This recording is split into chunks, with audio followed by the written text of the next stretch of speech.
I'm James Derrick. Today I will be hosting the SFS Power Up Wealth podcast as we discuss what has become known as the Great Resignation. My guest will be the financial expert and guru, my good friend Sharla J. Jessop.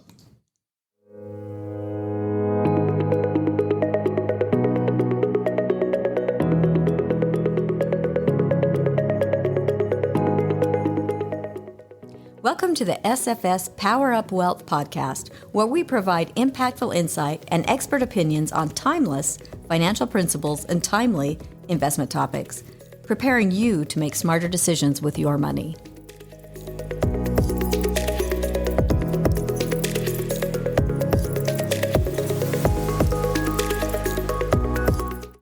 Sharla, thank you for being here today. Hi, James. Great to be here. Sharla Jessop is the president of Smedley Financial Services, Inc., has over 30 years' experience in the financial industry, and is also a certified financial planner and typically the host of this podcast, which she has most graciously offered to let me take over as I interview her. Sharla, how are you? Good. Good. I'm really excited about being able to host this podcast today and ask you about your executive message in the SFS Money Moxie, which we mail and email out. It's also available on a blog on our website. You wrote about the Great Resignation. Could you explain for everybody as an introduction what that term means for those who haven't heard it and why you chose to write about it? Well, I've worked in this industry, as you mentioned, for many years, and I think we've just gone through an unprecedented time where an enormous number of people have decided to change jobs from the career they had or the employer that they had, and even more have decided just to leave the workforce altogether. So much so that we're seeing it in all aspects of our lives. As far as when you go, I imagine that you've probably seen hiring signs everywhere you go. We see ads all the time. But also it impacts a lot of people who've left the workforce and they're not planning to come back. That's fascinating. So we call it the Great Resignation, but really, how great has it been? Well, when you're talking about retirees, it's big. In 2019, maybe 48% of retirees, people that age, were retiring. And last year, it went up to 50%. 2% doesn't sound like much of a change, but that's 3.5 million Americans who retired. And those are people who are not expected to return to work. These aren't people who've just taken a temporary sabbatical or have decided to change a career. These people have actually fully retired. So is this why we see such a shortage of labor now? Well, when you think about it, people who've retired have left openings in positions. So that creates an opportunity for people to move up the chain in careers. So people who are working maybe at entry levels or lower levels have been able to move forward and have other opportunities. And it doesn't matter in what industry you're in, whether it's a professional industry or a industry like the food industry or recreation industry, everyone is experiencing that and seeing those openings.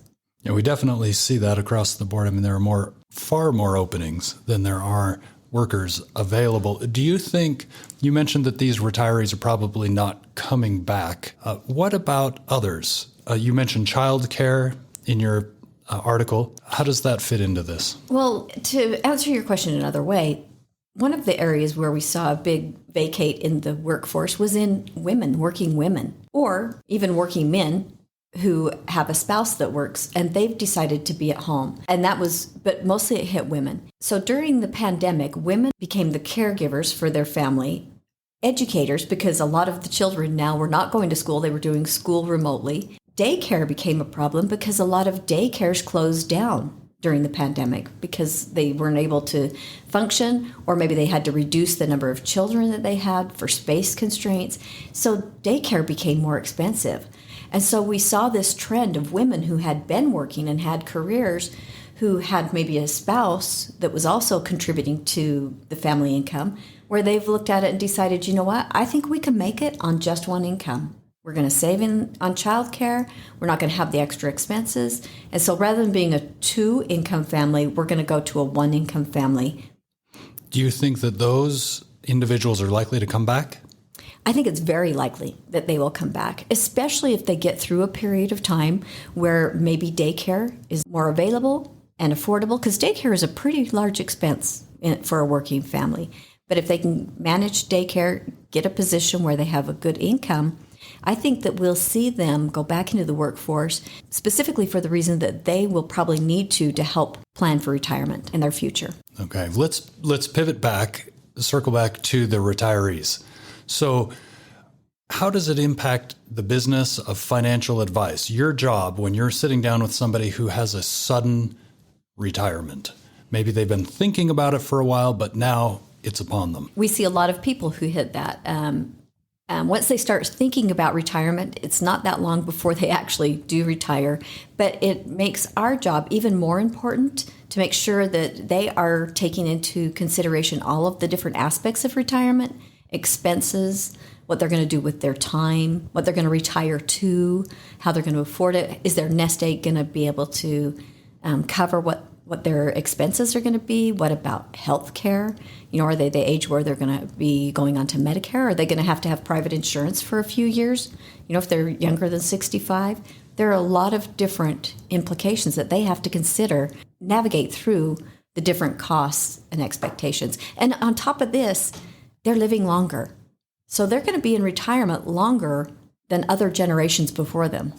Their planning has to be more specific. This sounds really complicated, which I guess is why people come to you to get help. As I'm listening to everything you're saying, though, I can't help but wonder, do people ever regret an early retirement? Healthy, productive individuals that retire early. I mean, what's your advice to them? Well, what we've seen in the past, not so much this year, but in past years, people would retire. We saw a big retirement back in 2007, for those who remember the Great Recession period of time. We saw a large number of retirees, but a lot of them went back to work because they feared what was happening with their retirement nest egg. They had extra time on their hands. There was a need for them. So a lot of them did consulting and other things. We see many people go back to work, some because they need the income, but mostly just because they want to be active. They want to keep their minds active. They want to have something to do. They want to have purpose and cause. So some are going back to work for money, and some are just going back as volunteers. You mentioned part-time. How realistic is that for most people to kind of move into retirement gradually? A lot of people will transition where they, rather than just going cold turkey, I'd call it, which can be a real shock for someone who's worked 30 plus years in a career and had something going on every single day. A lot of their social environment works around the people that they work with day to day, that become part of their network. So slowly retiring is really common, where people go part-time, reduced hours for a period of time, and then maybe for a year or two, and then retire. I think that's fascinating, and it seems like a very good road to go down, if it's possible. It's a great transition. Yeah, it sounds like it would be. What final advice do you have for those in retirement, near retirement, and planning for a retirement way off in the future? I think that part of retirement planning is not so much your age or whether or not you want to work. I think retirement planning really comes down to if you're financially in a position where you can retire. Sometimes when people look at retirement, they think, well, I have enough money right now today where I could live on this. But there are so many different factors that can impact that. Inflation being one of them, which we're experiencing right now, high levels of inflation. And for retirees, the inflation rate is much higher because healthcare costs and some of the other things tend to go up, or you need more services as we age. Inflation, as far as a retiree is concerned, can be greater than even the consumer price index inflation. So they have to take that into consideration. Having a plan will help make sure that you're preparing for some of the unforeseens. Inflation will be one of them. Longevity, which I mentioned earlier, is a big concern. People are living longer. It takes more money to live longer. And at the end of life, the older we are, the more likely it is that we need some type of care, whether it's in your home, someone coming in to help with care, or an assisted living or something like that. Those are some of the events that we have to help plan for. Healthcare expenses. And then just how are you going to spend your money and your time, along with market risk. Market risk is a big concern in retirement. People oftentimes think that when I retire, I need all my money to be conservative, so I've got to reduce all of my risk. But the reality is, risk is a good thing. Risk can help you accomplish some of your goals. And in order to help offset that longevity and inflation, you've got to have some risk in your portfolio.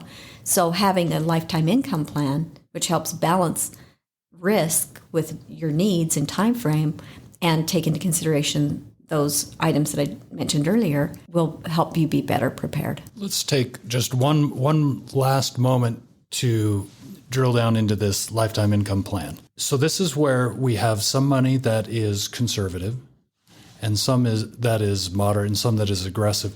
How do you segment the money? How do you decide how much goes in each place? What's the purpose of each segment?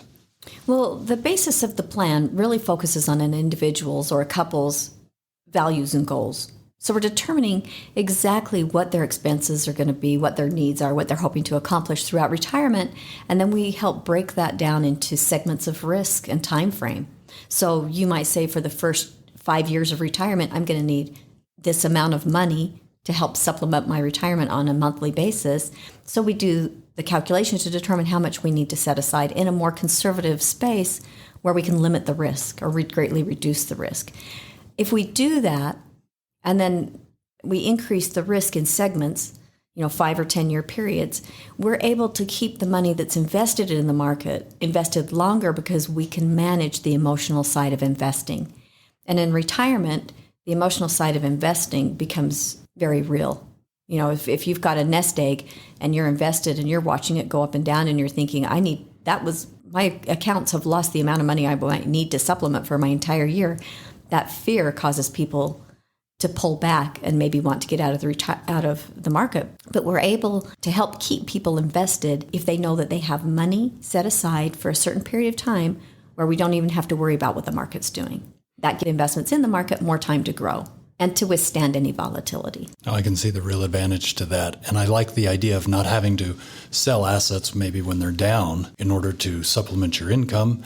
Also, psychologically, it's got to have that benefit knowing that the most risky money is going to be invested longer. And of course, we know that the longer you stay invested in a diversified portfolio, the more likely you are to have a positive outcome. So I really like the sound of that. It probably helps a ton with inflation, which is a topic for a whole nother interview. Sharla, thank you for joining me today. Really appreciate Thanks, your James. expertise.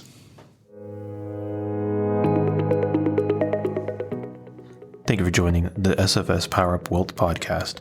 Smedley Financial is located at 102 South, 200 East, Suite 100 in Salt Lake City, Utah, 84010. Call us today at 800-748-4788. You can also find us on the web at smedleyfinancial.com, Facebook, Instagram, Twitter, and LinkedIn.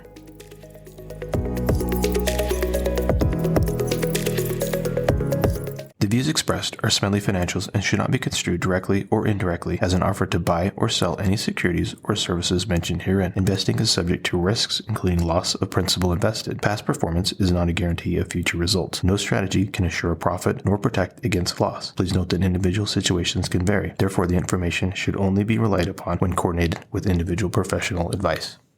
Securities offered through Securities America Inc., member FINRA, SIPC, Roger M. Spenley, Sharla J. Jessop, James R. Derrick, Shane P. Thomas, Michael B. Ani, Jordan R. Hatfield, Lorraine B. Taylor, registered representative. Investment advisor representatives of Smedley Financial Inc. Advisory services offered through Smedley Financial Services Inc., Smedley Financial Services Inc., and Securities America are separate entities.